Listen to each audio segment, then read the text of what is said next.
Alright, so we'll watch this Seth video, then we'll watch one Maxor video that I saved, and then depending on how much reaction Andy I feel like doing, we could watch that internet historian video or we can save it for next time, we'll see.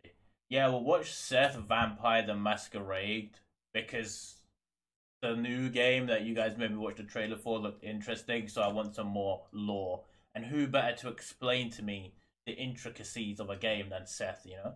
Hey crikey, I removed Hey crikey. People, Seth here. Tonight, I'll be covering one of my favorite RPGs, a cult classic that brings you back no matter how many times you finished it. Do you love shopping at Hot Topic? Do you hate natural sunlight? Have you ever wanted to suck off a homeless? If you answer yes to any of those, then I know exactly the game for you. Vampire the Masquerade Bloodlines, released in 2004 by Troika Games. Bloodlines takes place in modern-day LA, but our story begins in the Old Testament. So, to understand the lore, I'll need you all to whip out your Bibles and flip to Genesis 4. Remember Cain and Abel? In the Bible, the two brothers made offerings to God. Abel, I'm Muslim, I don't have a Bible, offered the Lord some lamb chops. Cain gave him some Weetabix or some shit. Naturally, God liked Abel's offer a lot more. So Cain, the only reason I know that story is because of by SCPs. murdering him with a fucking rock. God was very unhappy with Cain for killing his brother. Nah, God doesn't give a shit. Cain's crime was murdering his brother and then having the audacity to lie to God. In the Bible, God punishes Cain to wander the earth. In Vampire the Masquerade, God punishes Cain by giving him superpowers. Cain, for crimes against your creator and your fellow man, I sentence you to immortality. I'm also giving you super speed and super strength. You can also turn invisible.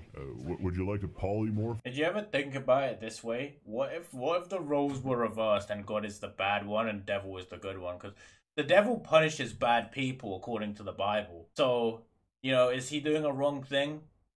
Technically, you know what I mean, if you think about it. As well, sometimes I like to turn into a burning bush and scare the shit out of Moses. Anyway, God turns Cain into the first vampire. The only downside, he can't walk in the light and he has to drink the blood of others to survive. God's true punishment is giving Cain the ability to sire children. But with immortality, the only thing left to fear is death itself. That fear becomes paranoia, jealousy, hatred, not for humans, but for your own kind. And that fear ends up consuming you. Just as Cain murdered his brother, he is now forced to watch for all eternity as generations of his own children murder each other. Where do you come into all of this? You're a random schmuck who gets embraced against your will in a seedy LA hotel. When you wake up, you're a vampire. But before you get comfortable, the Camarilla boys break in, stake for both of you, and ship you off to vampire court. Turns out, siring vampires without permission is a big no-no and a violation of a masquerade,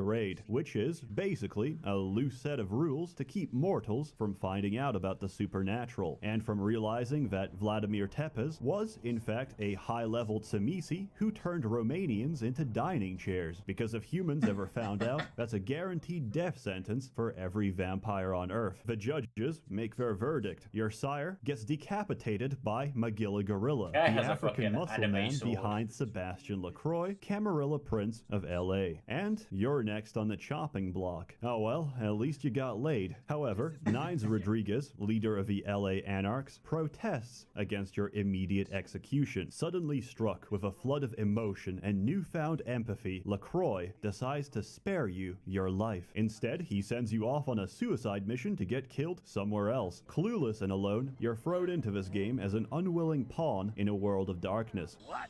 Oh, man. And you're a goddamn Malkavian, too. Wow. You really are fucked. But as with any chess game, if you underestimate the pawn, like you've already lost. Survive, understand, and identify the other pieces on your board. Once you do, you'll have to make a choice between being a player and being a pawn. And I should warn you, a pawn is always sacrificed to protect the king. Before you start, you have to pick your clan. There are 7 to choose from. They're generally very interesting and offer unique approaches to the game. Bruja and Gangrels are hobos and furries, respectively. They're very hot-tempered and have poor impulse control. What the fuck is that? Do this. That's pretty cool. He's like Doctor Strange. They're basically undead blood mages. Toreador are the very definition of vampire sluts. Being a room temperature piece of ass does have its advantages though, and lets you get what you want without conflict. Ventru are like vampire aristocracy. Basically, they're assholes who think they're too good for sucking off the homeless. Diseased blood.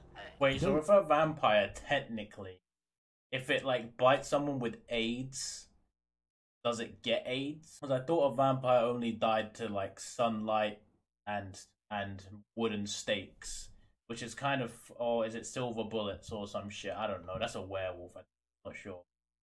Wouldn't they just have AIDS? Don't say that to their face, though. But then they wouldn't die, though, so it wouldn't matter. Nosferatu are hideously deformed. Women ignore you or call the police when they see your face. Yeah, what'll it be? Lord! Oh, sweet Jesus! Maybe it has AIDS where it doesn't affect them, but they can spread it. That's intriguing. So they can give out AIDS where they can't, it doesn't affect them. Damn, man! Don't be sneaking up on a brother with your crackhead skin disease, looking ass. Damn, this shit my pants. I don't sell no soap, so what the hell you want? So, really, no different from being alive. Malkavians are batshit insane. Their curse makes them unhinged, unstable, and even worse, completely lucid and prophetic. They can also spread this insanity to others. As a result, they've got some of the best interactions and dialogue options in the entire game. What the fuck? Which may or may not include talking to stop signs and being interrogated by your own television. And that the source of the detonation possibly came from you. Hey, heard anything?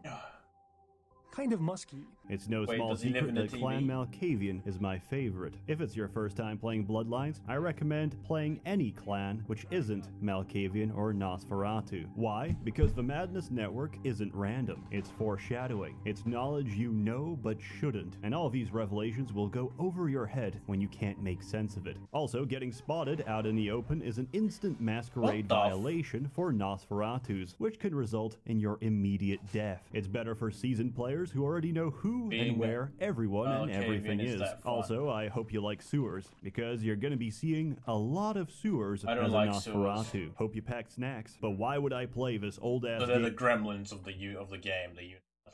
A second time, Seth. I got a lot of stuff to do. I got a reading to catch up on. Because, you goddamn zoomer, the game isn't very long. Length isn't the point of it. It's the choices you make. And there's a lot of different choices you can take depending on your character, which come back to help. Top 5 goblins caught in real life. Or haunt you in the future. It's a very well contained and believable world that never breaks your suspension of disbelief. You might be turned off by the vampires, and to tell the truth, I was too. So was my mom, and now she probably finished the game more times than me, because this game isn't about vampires, the undead, or the supernatural. It's about humans, and regardless of whether they're mortal or damned flesh, they all act, think, and feel human. They've got real fears, hopes, and motivations which drive their character. Every single character, no matter how central or insignificant they are to the plot, are written fantastically well. And that's the main praise you hear for this game. The story and the dialogue, which has some goddamn amazing voice acting. I am the proprietor and this guy does sound realistic as fuck, dude. The ladies call me, oh God, but you can call me Fat Larry with a F-A-T, cause I know I got a weight problem, I just don't give a fuck. I see your face is not so lifeless. Your nerves Fat Larry so deadened that you cannot express shock. Tell me, child, is my appearance that frightening? A little bit. Or is it my knowledge of you that is so unnerving? Guy's ugly as fuck. Welcome to Sang's Herbal Remedies. I am Sang. How may I assist you? Selling remedies is honest work. I came to America after discharge from Chinese Herbal Remedies forces to help aging parents restore. Definitely, I am now American citizen. God bless the Allegiance flag. Chinese invented gunpowder. Yes, I know guns. Hold on, please. These are good remedies for many problems. No credit cards. Yeah, it's guns. Kids don't know nothing. No more Yankee my wanky. I need food. Through most of the game, you're given tasks to complete by LaCroix. These serve as the main quest line, and you'll need to finish them to progress the story and unlock new locations. Totally you'll get to meet the other major powers in LA. LA. This man said no Yankee my wanky, dude. What the... as well. There's the Camarilla, which uphold the status quo and enforce the masquerade religiously, anarchs who respect the masquerade but hate the politics and hierarchy of a Camarilla, the Sabbat, who don't give a shit about the masquerade and seek dominion over mankind, and finally, there's the Kuei Jin, Asian vampires that have recently moved into Chinatown and filled it with gacha machines. They use the negative chi formed by gambling, organized crime, and gacha balls to fuel their aggressive business practices. Besides the main story, there's dozens of side missions to complete. None of these are your standard fetch quests either. They force you to think and decide for yourself how to best approach them. Completing missions is important, since that's your only way of getting the experience points necessary for upgrading your character. Most of them can be resolved peacefully by talking or stalking. Some of them, however, cannot. And whether it's from other vampires or the same dude in a wife beater, copy-pasted 200 times, violence is inevitable. So building your character to be a smooth-talking, anemic slug might not be the best idea. There's a lot of nightclubs in this game, by the way. They're a good place to feed. They've also got some pretty good music. You can also dance. Even outside, there's some very nice ambience to fit the mood. It makes you feel like you're actually there. This game taught me that Santa Monica is a shithole, so don't feel bad about the people you kill there. In a way, you're saving them from the pain of living in Santa Monica. Bloodlines controls quite simply. You play it in first person while interacting with objects and NPCs, and you pan out to third person whenever you're in combat. Combat can be enjoyable, but mostly it is not enjoyable. Combat boils down to mashing left click while desperately scrolling with your mouse wheel and smashing right click to reactivate blood buff. Oh yeah, every clan's got vampire superpowers or disciplines unique to their bloodline. Many of these cost a lot of blood to use, but they're visually impressive, they can end fights instantly, and they break the monotony of endless button mashing while hoping and praying that your enemy's life bar is smaller than your own. You could use guns instead, but unless you've invested skill points into firearms, you might be dead by the time you take a shot. Outside of combat, you'll be doing everything from investigating serial murders to evicting unfriendly spirits out of hotels. The Ocean House Hotels there to remind you that just because you're a spooky bloodsucker doesn't mean you're not capable of terror. The Ocean House is so infamous that it's got its own console command to skip the entire sequence. It's probably one of the best horror segments I've ever seen in a game, and they managed to do it without a single jump exorcism, but I know it won't end well for me. I'll probably shit my pants. Just a feeling of pure condensed dread. Your inventory is conveniently infinite, so you never have to worry about space. I hate games where they have a finite inventory. It pisses me off. Less useful items like birth control and estrogen pills. This game's difficult, and there's a few frustrating points in the story that might make you quit. Point number 1. Hollywood sewers. At some point in the story, you have to find the Nosferatu, as they've gone into hiding for reasons unknown. This has nothing to do with a 3 billion Tsamisi flesh puppets clogging up every sewer drain, and you're gonna have to fight them all, including this big bitch who throws spare ribs at you. Also, there's no blood down in the sewers, so I hope you brought an entire fridge supply of blood with you. Good luck. Luckily, the unofficial patch fixes this completely. The good old games copy comes with a patch pre-installed, so you can take a convenient shortcut and save yourself the pain of going through this programmed hell. Point number 2. Werewolf Park. In this universe, werewolves are incredibly rare, but they're also invincible killing machines. In fact, you can't fight this puppy at all. It's immune to damage and can stun lock you to death in several swipes. This all happens in a span of 5 seconds, so most players never even get the chance to understand what the fuck is going on before they meet their final death. Again, and again. Even though it kills you in 5 seconds, you're expected to survive for about 5 minutes. Oh, and forget about regenerating your health. Werewolf claws burn through your flesh, so it can't be healed back. However, after years of dying to that same werewolf, I found out you can actually kill it. What the hell? How was I supposed to know that you're actually meant to run into the observatory, flick the circuit breaker outside, run back in, open the dome, lure it into the dome, and crush it to death? How the hell was I supposed to know that? The answer is, I didn't. I had to look it up on the wiki. The ultimate trial and error bullshit. How many people could figure that out without cheating?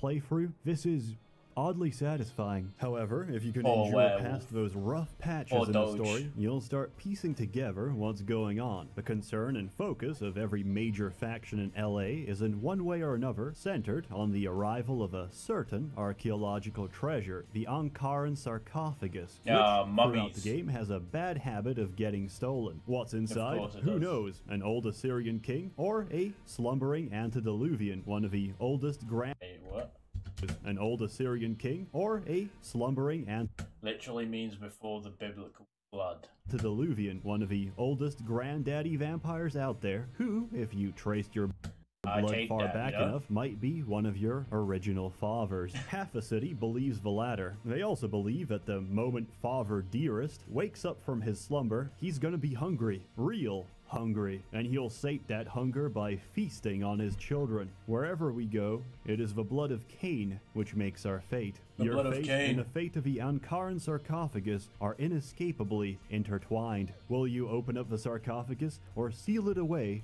for all eternity? That choice is up to you. Vampire the Masquerade Bloodlines, a very unique, flawed, and fantastic diamond of a game. Terrible content. Man, you don't go break my spirit like that 0 out of 10. As always, more content to come, so stay tuned. Now I'm just fucking with you. 10 out of 10. One of my favorite and one of the most replayable RPGs of all time. There's very few games out there that keep pulling you back over and over again and still manage to make each playthrough different. And this is one of them. Holy shit. Buy it. Go play it. You won't regret it. Get sucked into the atmosphere. Get a craving addiction for it and replay it every few years for the rest of your natural life. Because there's nothing quite like it. A warm thanks to the many members of the Merchants Guild, generously funding and my man has so many patrons that he needs 5 minutes for it. Truly wonderful. Holy shit, my man.